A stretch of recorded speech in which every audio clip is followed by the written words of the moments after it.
National Weather Service has issued Tornado Watch number 554, effective until midnight Central Daylight Time Tuesday. This watch includes the following counties: Bastrop, Burnett, Caldwell, Hayes, Lee, Travis, and Williamson.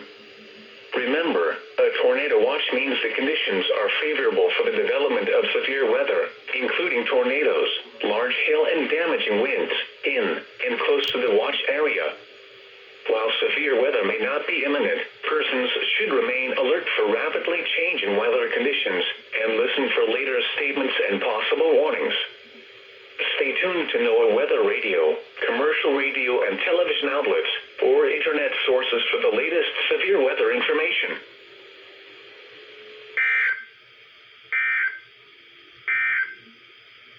Now here is the hazard